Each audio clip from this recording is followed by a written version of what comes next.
Film की शुरुआत में हमें एक फार्म पर पाब्लो नाम का रशियन गुंडा नजर आया। फिर उसके पास जेसन नाम के एक आदमी ने आकर उसे एक बैग दिया। तब पाब्लो ने देखा कि उस बैग के अंदर काफी सारे पैसे थे और पाब्लो कहता है कि ये चाबी बाहर की गाड़ी की है और उसके अंदर सूटकेस में तुम्हारा पूरा सामान है। तब पाब्लो को अजीब फील हुआ और वो तड़पने लगा और वहीं पर मारा गया और उसके बाद जेसन ने पाब्लो के साथी को भी मार दिया। फिर जेसन उस पूरे फार्म को जलाकर वहां से बाहर निकला। फिर उसने कार में आकर उसके बैग को चेक किया जो कि प्रॉपर था और तब जेसन वहां से अपने काम को खत्म करके आगे बढ़ा। दूसरी तरफ हमें इथान और नोरा नाम का एक काफी क्यूट कपल नजर आया और आज ही उन्हें पता चला था कि नोरा प्रेग्नेंट है। तब इथान इस चीज से थोड़ा सा चिंतित था और फिर अलार्म बजने पर दोनों उठ गए। कुछ देर बाद दोनों तैयार होकर काम पर जाने निकले, जिसमें वो दोनों असल में साथ में एयरपोर्ट पर काम करते थे और वहां पर दोनों उनके होने वाले बच्चे के लिए काफी ज्यादा एक्साइटेड थे। और आज क्रिसमस का भी दिन था। तब वहां पर इथान उसके बाप करने से काफी खुश था, लेकिन वो उसकी जिम्मेदारी के लिए थोड़ा सा कंफ्यूज था और ये चीज नोरा भी समझ गई। और इथान कहता है कि हमारे पास ज्यादा पैसे होते शायद हमें तभी बेबी करना चाहिए था। तब नोरा कहती है कि इथान, तुम्हें शायद अभी अपने पुराने ऑफिसर बनने के सपने पर काम फिर से शुरू कर देना चाहिए, क्योंकि बस तुम एक ही बार पुलिस टेस्ट में फेल हुए थे और उसके बाद तुमने कभी भी ट्राई नहीं किया। तब इथान कहता है कि मैं इन चीजों को भूलकर आगे बढ़ चुका हूँ। तब नोरा कहती है कि मुझे वो लड़का चाहिए जो कि अपने सपनों के पीछे पागल था और आज भी मुझे याद है कि मुझे यहाँ पर जॉब लगी तब तुम मेरे पीछे पीछे यहाँ पर आ गए थे। तब इथान कहता है कि मैं इस बारे में सोचूंगा। वहां से दोनों एयरपोर्ट पर आए, फिर दोनों अपने काम पर जाने के लिए अलग हुए। तब इथान बाकी सिक्योरिटी गार्ड्स की टीम के पास लेट पहुंचा और तब उसका चीफ मैट इस चीज से थोड़ा सा नाराज था और उसके बाद सभी लोग वहां से आगे बढ़े। वहां पर सैम नाम का एक लड़का सबको उसके एल्बम के बारे में बता रहा था और इथान को वो कांग्रेट्स बोलकर निकला। तब इथान ने इस बारे में उसके बेस्ट फ्रेंड जॉन से बात की, क्योंकि जॉन ने ही सबको उसके बाप बनने के बारे में बता दिया था। फिर इथान ने जॉन को उसके ऑफिसर्स के एग्जाम के बारे में पूछा। तब जॉन कहता है कि हाँ, तुम्हें इस बारे में चीफ मैट से बात करनी चाहिए, क्योंकि उनकी सिफारिश से तुम्हें काफी मदद मिलेगी। तब इथान वहां से डायरेक्ट मैट के पास आकर इस बारे में बात करने लगा। तब मैट कहता है कि तुम हमेशा काम पर लेट आते हो और तुम अपने काम के लिए सीरियस नहीं हो। तब इथान कहता है कि सर, मैं बाप बनने वाला हूँ और अब मैं काफी ज्यादा सीरियस हूँ और आप जो चाहो वो मुझे काम देखकर देख लो और मैं उसे पूरा करके दिखाऊंगा। तब मैट और जॉन ने इथान को बैग्स चेक करने का काम दिया, जो कि आज जॉन करने वाला था और तब इथान इस चीज के लिए मान गया। उसी एयरपोर्ट में हमें बाहर मिगेल नाम का एक गुंडा उसके ट्रक के अंदर नजर आया और उसकी ट्रक में उसने रेमोस नाम के एक आदमी को देखा जिसे मिगेल ने बांध कर रखा था। और उसके बाद मिगेल ने एयरपोर्ट के कैमरास को हैक करके अंदर की सभी चीजों को देखना शुरू किया। तब तक इथान वहां से निकला और उसके बैग को चेक करने के काम में लग गया और वो इस काम को आज काफी अच्छे से कर रहा था। तब तक एयरपोर्ट पर जेसन भी आ चुका था और उससे मिगेल कहता है कि हम आज जिस गार्ड की मदद लेने वाले थे उसकी जगह पर दूसरा गार्ड बैठा है। तब जेसन कहता है कि मुझे उसका फोटो भेजो। तब जेसन ने इथान का फोटो देखा और मिगेल ने इथान के बारे में सभी चीजें पता लगा ली। वहां पर जेसन कहता है कि ये लड़का जिंदगी में कुछ नहीं कर पाया तो शायद आज ये हमारे काम आएगा और हमें इसकी मदद लेनी होगी, क्योंकि बाकी गार्ड्स के मिलिट्री रिकॉर्ड्स काफी तगड़े हैं। कुछ देर बाद इथान अपने काम में लगा था। वहां पर डैनी नाम की एक लड़की कहती है कि मेरे सामान में एयरबड्स पड़ा है जो कि मेरा नहीं है। तब इथान ने उसे लेकर ड्रॉप बॉक्स में डालने का डिसाइड किया, लेकिन वहीं पर उसके फोन में मैसेज आया कि उसे पहन लो और तब इथान चौंक गया और वो अपने सभी साथियों को देखने लगा। फिर उसने एयरबड को पहना। तब वहां पर जेसन कहता है कि इथान, आज का दिन तुम जिंदगी में कभी भी नहीं भूल पाओगे और आज तुम्हें एक बैग निकालने के बदले में एक जान बचानी होगी। तब इथान कहता है कि सैम, तुम्हारी बकवास बंद करो। तब जेसन कहता है कि सैम तुम्हारी राइट साइड में है। और तब मिगेल ने इथान के घर पर जाकर इथान और नोरा के बारे में सभी चीजें पता लगा ली थी और इथान काम करने लगा। तब जेसन कहता है कि मेरा एक आदमी एयरपोर्ट पर आएगा, फिर वो तुम्हें अपना बैग चेक कराने देगा। तब तुम्हें उसे चेक किए बिना ही आगे जाने देना होगा। तब इथान कहता है कि उस बैग में क्या है। तब जेसन कहता है कि उसके अंदर हीरे होंगे और आज मैं जॉन के परिवार को मरवा सकता हूँ, क्योंकि आज उसी का परिवार मरने वाला था, लेकिन आज तुम उसकी जगह पर चेकिंग करने के लिए बैठ गए तो तुम्हारी प्रेग्नेंट पत्नी नोरा को मैं मार दूंगा। तब इथान कहता है कि क्या तुम मुझे देख सकते हो। तब इथान ने मिडल फिंगर दिखाया और जेसन कहता है कि तुम्हारा चीफ ये देख रहा है। तब इथान ने अपनी उंगली नीचे रख दी। वहां पर इथान इस चीज से भटका हुआ था। फिर वो इस बारे में 911 में फोन लगाकर बताने गया। तब मिगेल ने इस बारे में जेसन को बताया और जेसन ने नोरा को स्नाइपर से मारने की धमकी दी। तब इथान काफी डर गया और उसने फोन को बंद कर दिया और उसके बाद जेसन के कहने पर इथान ने फोन को ड्रॉअर में लॉक कर डाला। तब जेसन कहता है कि इथान, तुम्हें आज कुछ भी नहीं करना है, बस बैग को आगे जाने देना है, बदले में तुम्हारी गर्लफ्रेंड को कुछ नहीं होगा। दूसरी तरफ कैट नाम की एक ऑफिसर दिखी जो कि पाब्लो के फार्म पर आई और उसे वहां पर बताया गया कि पाब्लो हार्ट अटैक से मरा है और उसके एक आदमी को गोली लगी थी। तब कैट ने उस गोली को देखा जो कि काफी महंगी थी और कैट कहती है कि शायद ये किसी प्रोफेशनल कातिल का काम होगा। और फिर कैट ने पाब्लो की घड़ी से एक ट्रांसमीटर निकाला और वो कहती है कि इसे चेक करो, इसके अंदर हमें कोई ना कोई चीज जरूर पता चलेगी। तब तक एयरपोर्ट पर सभी लोग अपने काम में लगे थे, लेकिन वहां पर इथान काफी ज्यादा डरा हुआ था और जेसन इथान से काफी सारे सवाल पूछकर उसके बारे में जानने लगा, जिसमें जेसन कहता है कि तुम शांत हो जाओ वरना बाकी लोग भी डर जाएंगे। और तब इथान जेसन से बात करते हुए उसे ढूंढ रहा था कि वो कौन सी जगह पर बैठा होगा, लेकिन उसे कोई नहीं दिखा। तब इथान ने उसके वॉच से मैसेज भेजने का ट्राई किया। तब जेसन ने इस बारे में इथान को धमकाया और फिर उसके मैसेजेस को डिलीट करवा दिए।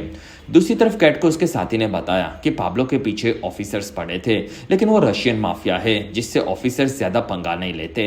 तब कैट कहती है कि शायद उसे मारने वाला कोई दूसरा कातिल होगा। फिर वहां पर कैट को पाब्लो के फोन से रिकॉर्डिंग सुनाई गई जो कि रशियन में बात कर रहे थे और तब कैट कहती है कि मुझे वो रिकॉर्डिंग्स भेज दो। तब तक इथान और जेसन बात कर रहे थे। वहां पर जेसन कहता है कि मैं अपने क्लाइंट के लिए काम करता हूँ जिसमें इस बार मुझे बस बैग को प्लेन में पहुंचाना है। और वहीं पर बातें करते करते इथान ने जेसन को ढूंढ लिया। तब वो वहां से बैग रुकाकर एक आदमी से उसकी टिकट ली और वो उसे चेक करने लगा और उसके बाद उसने टिकट को अपने साथी को बुलाकर दे दी। तब वो गार्ड वहां से टिकट को लेकर आगे बढ़ा। वहां पर इथान ने बैग मुसाफिर को वापस कर दिया और उसने देखा कि उसका साथी आगे बढ़ा। तब जेसन उससे टकराया और फिर वो आदमी वहीं पर मारा गया। तब इथान ये देखकर काफी ज्यादा डर गया और वहां पर जेसन भी पहली बार हमें नजर आया और फिर वो वहां से निकला। और अगर आप अभी तक इस वीडियो को एंजॉय कर रहे हो तो प्लीज इस वीडियो को लाइक, कमेंट और शेयर, साथ ही चैनल को सब्सक्राइब जरूर करें। और इस चैनल पर मेरा 25,000 सब्सक्राइबर्स का टारगेट आपको कैसे भी खत्म करना होगा। कुछ देर बाद इथान वहां से बाहर आकर बैठा था। तब वहां पर जेसन आया और वो कहता है कि क्या वो तुम्हारा फ्रेंड था। तब इथान कहता है कि तुमने उसे क्यों मारा। तब जेसन कहता है कि तुमने उसे टिकट पर मैसेज लिख कर दिया कि बार में ब्लैक टोपी वाले आदमी को पकड़ लो, इसी वजह से मुझे उसे मारना पड़ा। तब इथान कहता है कि मैंने तुम्हारी बातों से तुम्हारे बारे में अंदाजा लगा लिया था। तब जेसन कहता है कि तुम काफी ज्यादा तेज हो, लेकिन मैं जॉन के परिवार को मरवाने वाला था, लेकिन तुम खुद उसकी जगह पर काम पर चले आए। और याद रखो कि अगर तुमने मेरा काम नहीं किया तो मैं नोरा को मार दूंगा और मेरे आदमी अब लाल टोपी में यहाँ पर आएगा, बस तुम्हें उसके बैग को चेक किए बिना उसे आगे जाने देना होगा। तब इथान पूछता है कि क्या उस बैग में कुछ खतरनाक है। तब जेसन कहता है कि नहीं, उसके अंदर कोई खास चीज नहीं है। कुछ देर बाद इथान वापिस आया। वहां पर जॉन ने आज उसके काम संभाल लिया था और वो कहता है कि अब तुम यहाँ से जाओ क्योंकि मैं बैग्स चेक करूंगा। और ये मैट का ऑर्डर था। तब इथान को यह मानना पड़ा और इथान ने इस बारे में जेसन को बताया। तब जेसन कहता है कि अगर तुम वापिस अपनी जगह पर नहीं गए तो मैं जॉन के परिवार को मार दूंगा, साथ ही तुम्हें पता है कि तुम ये कैसे कर सकते हो। तब इथान वहां से बाहर में आया और फिर उसने वहां से ड्रिंक्स चुरा ली और उसके बाद इथान ने जॉन से बात करते वक्त उसके ड्रिंक्स में को दारू वाले ड्रिंक से बदल डाली। और तब जेसन ये देखकर चौंक गया और फिर उसने मैट को जाकर इस चीज की कंप्लेंट कर डाली। तब मैट ने आकर जॉन की ड्रिंक्स को चेक किया और उसमें दारू था, इसी वजह से मैट वहां से जॉन को लेकर निकला और मैट ने इथान को उसके काम को कंटिन्यू करने कहा। तब इथान आकर वापस बैग चेक करने लगा। वहां पर माटेओ नाम का लाल टोपी पहनकर वो आदमी आ गया और उसने बैग को इथान के पास छोड़ा। तब इथान ने उस बैग को चेक किया और उसे पता चला कि अंदर किसी तरह के 2 डिवाइसेस थे जिससे खतरा हो सकता है और वो चीज किसी तरह का बॉम्ब था। ये इथान भी समझ गया। फिर उसने मैटेओ को रोका और मैटेओ के वापस आने पर इथान ने उसके टिकट को चेक किया और उसे वापस कर दिया जो कि वो भूल चुका था और इथान इस चीज से काफी डरा हुआ था। दूसरी तरफ कैट ने रिकॉर्डिंग सुनी और तब उसे नोवाचोक नाम का एक वर्ड मिला जो कि एक जहरीली गैस का था जिससे काफी सारे लोगों को एक साथ में मारा जा सकता था।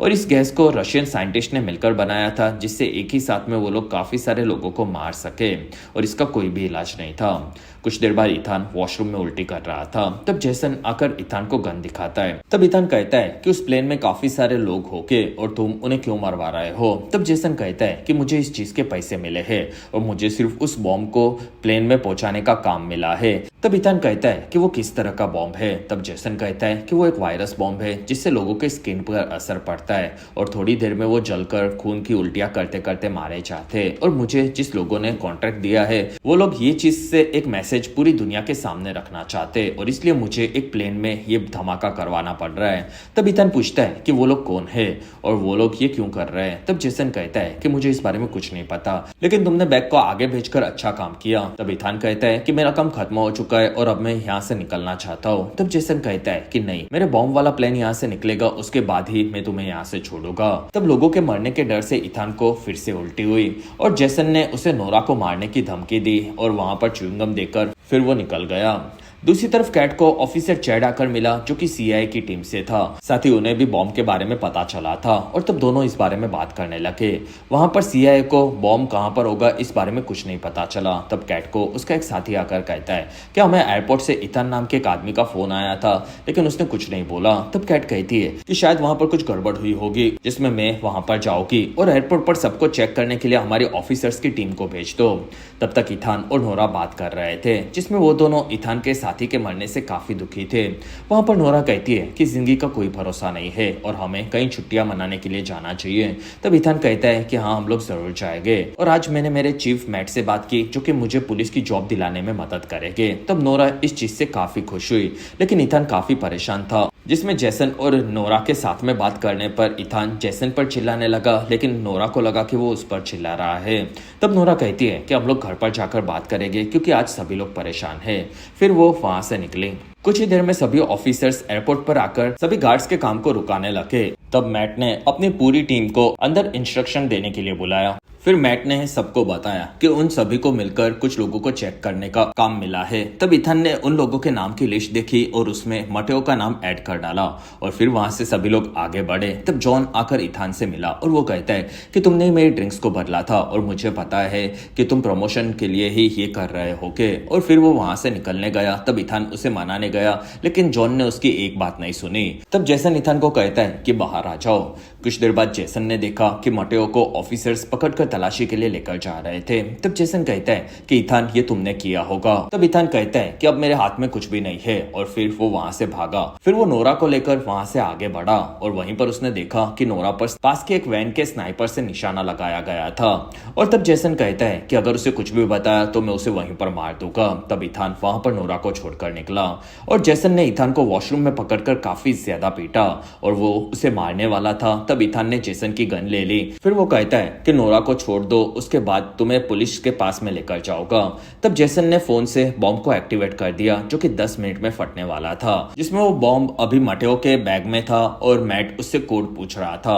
और जेसन कहता है कि ये बॉम्ब 10 मिनट में फट जाएगा, जिसमें एयरपोर्ट के 10 से 20 हजार लोग मारे जाएंगे।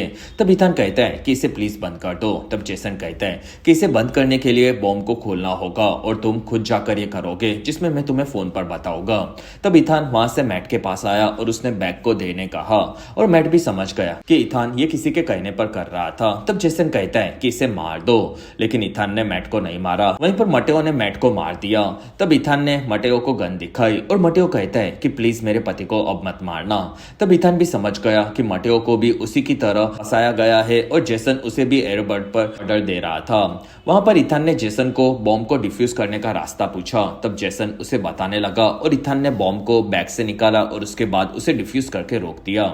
दूसरी तरफ कैट को फोन आया। तब उसका साथी उसे कहता है कि एयरपोर्ट पर एक आदमी की मौत हुई थी, जिसके हाथ पर किसी ने घाव देकर वायरस घुसाकर उसे हार्ट अटैक दिखाकर मरवा दिया था और इस चीज के बारे में सीआईए से रिपोर्ट मिली है और सीआईए से बात करने के लिए ऑफिसर चैड आने वाले हैं। तब कैट समझ गई कि उसके साथ जो चैड है वो दुश्मनों से मिला हुआ है और कैट पूछती है कि तुम कौन हो और उसने गन दिखाई। तब चैड कहता है कि मैंने तुम्हारे फोन को ट्रैप किया था जिससे हमें भी पता चले कि तुम्हें बॉम्ब के बारे में पता चला है कि नहीं। फिर तुम्हें पता चला, इसी वजह से मैं तुम्हें रोकने के लिए आ गया। और फिर उसने कार की स्पीड बढ़ा डाली। तब दोनों लड़ने लगे और वहां पर कैट ने चैड को मारा। तब कार क्रैश हो गई और घायल हालत में कैट बाहर निकली। फिर कैट वहां से कार में एयरपोर्ट जाने के लिए निकल गई। दूसरी तरफ इथान और मटेओ मैट की लाश और बैग को लेकर आगे बढ़े और तब जेम्स मटेओ को कहता है कि अब मैं तुम्हें बोलूं वैसा तुम्हें करना होगा। और उसके बाद जेम्स ने रामोस से मटेओ की बात करवाई और उसके बाद इथान को मार देने कहा, जिसमें वो लोग स्टोर रूम की तरफ आगे बढ़े। तब इथान ने मिरर में मटेओ के पास गन देख ली और गोली चलने पर वो बच गया। फिर दोनों लड़ने लगे और क्रॉस फायर में मटेओ वहीं पर मारा गया। तब इथान ने उसे देखा और वो मटेओ के लिए दुखी था क्योंकि वो भी उसी की तरफ फंसा हुआ था। फिर इथान ने नोरा को फोन लगाया जो कि वो उठा नहीं रही थी। तब इथान ने सैम को नोरा को बचाने के लिए मैसेज भेजा जो कि सैम ने पढ़ा और फिर वो नोरा के पास गया। तब तक एक गार्ड को मारकर जेसन वहां पर आ चुका था और नीचे वो बॉम्ब को ट्रैक करते हुए आगे बढ़ा और तब उसे इथान दिखा। वहां पर जेसन ने गोली चलाई तब इथान वहां से भाग गया और उसके सामने काफी सारे बैग्स रखे थे। तब इथान ने उनमें से एक बैग को बॉम्ब वाले बैग के साथ कंपेयर करके देखा और इस चीज से जेसन भड़का हुआ था और वो कहता है कि नोरा को मार दो। और तब ऊपर से मिगेल आगे बढ़ा जिसमें जेसन को उसका बैग वहां पर मिला। तब जेसन ने उसे चेक किया और वो बरोबर था और इथान वहां पर नहीं था। तब जेसन वहां से बैग लेकर निकला। दूसरी तरफ नोरा को सैम का मैसेज मिला जिसमें नोरा समझ गई कि कोई उसे मारने आने वाला था। वहीं पर उसे मिगेल की वैन दिखी जिसके बारे में मैसेज में लिखा था। तब नोरा वहां से भागी और मिगेल को रोकने के लिए सैम उसके पास आया। तब मिगेल ने उसे चाकू मारकर घायल कर दिया और फिर वो नोरा के पीछे गया। तब नोरा के सामने जेसन आ गया। फिर पीछे से मिगेल नोरा को मारने गया। तब इथान गोली खाने गया लेकिन वो गोली असल में मिगेल को ही लगी थी जो कि कार से आजाद होकर रामोस ने मारी थी। वहां पर इथान ने नोरा को किस किया और फिर वो रामोस के पास आया और वो समझ गया कि वो मटेओ का पति था और इथान ने उसे बताया कि मटेओ मर चुका है। तब रामोस दुखी हुआ और वो कहता है कि उन लोगों ने कहा था कि उनकी बात मानी तो मटेओ को कुछ नहीं होगा और वो कल ही वॉशिंगटन डीसी से वापस आ जाएगा। तब इथान ये सुनकर चौंक गया क्योंकि मटेओ के पास न्यूयॉर्क की टिकट थी। वहां रामोस कहता है कि मटेओ को 2 टिकट्स दी गई थी जिसमें जेसन अब वॉशिंगटन में बैग लेकर जा रहा था। वहां पर उसे डैनी मिली और दोनों न्यूज में ग्रेस नाम की एक नेता के बारे में देख रहे थे। फिर डैनी वहां से जेसन का बैग बदल कर निकली। तब जेसन ने डैनी के बैग में उसकी लंदन की टिकट और एक पैराशूट को देखा जिससे वो प्लेन में धमाका करवाकर भागने वाला था। तब तक कैट भी एयरपोर्ट पर आ चुकी थी और वो लोग आतंकवादी को ढूंढ रहे थे। दूसरी तरफ जेसन फ्लाइट में आ गया और वो बैग को रखने गया। तब उसका बैग फिट नहीं आ रहा था। वहां पर एयर होस्टेज कहती है कि ये बैग काफी बड़ा है और इसे कार्गो में रखना होगा। तब जेसन कहता है कि मैं इसे खुद से चेक करके लाया था। तब एयर होस्टेज कहती है कि इसके ऊपर कार्गो का स्टिकर भी है और इसे कार्गो में ही रख सकते हैं। तब जेसन ने बैग को दे दिया और तब तक इथान ने उस बैग के ऊपर के टैग से फ्लाइट के बारे में नोरा के साथ पता लगा लिया था और असल में इथान ने ही बड़े बैग में बॉम्ब को डालकर उसे बदल दिया था जिससे वो कार्गो में रखे जाए और उसके स्टिकर से वो उसे ट्रैक कर सके। तब नोरा कहती है कि हमें उस फ्लाइट को रुकवाना होगा। तब इथान कहता है कि अगर वो फ्लाइट रुकी तब जेसन फ्लाइट में धमाका करवा के पूरे एयरपोर्ट के सभी लोगों को मरवा देगा। लेकिन मेरे पास एक दूसरा रास्ता है जिसमें मैंने पहले भी बॉम्ब को डिफ्यूज किया था जिसमें मैं फिर से फ्लाइट में जाकर उसे डिफ्यूज कर दूंगा और तुम्हें इस बारे में ऑफिसर को बताना होगा कि उन्हें फ्लाइट नहीं रोकनी है। फिर इथान वहां से निकला। तब तक कैट को उसके साथी से पता चला कि वहां के एक प्लेन में कांग्रेस की लीडर ग्रेस भी जा रही थी और तब कैट ये नाम सुनकर चौंक गई जिसमें हमें ग्रेस नजर आई जिसके साथ जेसन फ्लाइट में था। वहां पर कैट और उसका साथी दोनों समझ गए कि ग्रेस के पीछे अमेरिकन बिजनेसमैन हथियारों की डील करवाने के लिए पीछे पड़े हैं लेकिन वो अभी भी रशियंस के पास से ही मिलिट्री के हथियार खरीदती है और इसी वजह से ये अमेरिकन आर्म्स डीलर ने उस पर रशियन वायरस बॉम्ब से हमला करवाने का प्लान बनाया था जिससे ग्रेस को मारकर पूरी दुनिया को वो रशिया के खिलाफ भड़का सके। साथ ही उसके बाद सभी हथियारों की डील भी उन्हीं से होगी और इस हमले में सभी लोग मारे जाने वाले थे। तब कैट कहती है कि उस प्लेन को उड़ने मत दो। तब तक इथान एयरपोर्ट पर आया और आगे बढ़ा। फिर वो एक कार में बैठकर फ्लाइट की तरफ जाने लगा और कैट मैनेजर से बात करके फ्लाइट रुकाने वाली थी। तब नोरा कहती है कि उस फ्लाइट को मत रुकाओ जिसमें मेरा बॉयफ्रेंड इथान सुबह से उन आतंकवादियों से बात कर रहा है। साथ ही वो फ्लाइट में बॉम्ब को डिफ्यूज कर देगा और अगर आतंकवादी को पता चला कि उनके बारे में हमें पता चल गया है और इसी वजह से फ्लाइट को रोका है तो वो फ्लाइट में धमाका करवा के एयरपोर्ट के सभी लोगों को मरवा देगा। तब कैट को नोरा की बात सही लगी और उसने फ्लाइट को जाने देने कहा। तब तक इथान फ्लाइट में डोर खोलकर नीचे से चढ़ गया था। फिर फ्लाइट के आगे बढ़ने पर इथान ने अंदर जाकर बैग को ढूंढा और वो उसे खोलकर बॉम्ब को निकालकर उसे डीएक्टिवेट करने लगा और इस चीज का मैसेज ऊपर जेसन को भी मिल चुका था। तब जेसन वहां से कार्गो में नीचे आया और उसे इथान दिखा। तब इथान वहां पर कहता है कि अगर तुमने मुझे मारा तो यहाँ पर सभी लोग मारे जाएंगे। तब जेसन ने उसके पैर में गोली मारी और ये चीज पायलट को भी पता चली। तब उन्होंने दोनों लोगों को कार्गो में लटते हुए देखा और उन्होंने फ्लाइट को वापस एयरपोर्ट पर लेने का डिसीजन लिया। तब तक नीचे जेसन वहां पर इथान को पकड़ने आया और उसने देखा कि जेसन ने एयर चेंबर में बैग रख दिया था। तब जेसन ने बैग को बाहर निकाला और वो कहता है कि इस बॉम्ब को अब मैं मैन्युअली फोड़कर पैराशूट से यहाँ से निकल जाऊंगा। वहां पर जेसन ने देखा कि इथान ने पहले ही एक गैस डिवाइस निकाल लिया था और इथान ने जेसन को धक्का मारकर चेंबर में बंद करके गैस डिवाइस को उसके पैरों में फोड़ डाला जिसके चलते गैस उस चेंबर में फैलने लगी और जेसन वहीं पर तड़प तड़प कर मारा गया और उसके मरने पर इथान शांत हुआ। फिर वहां से आगे बढ़ा।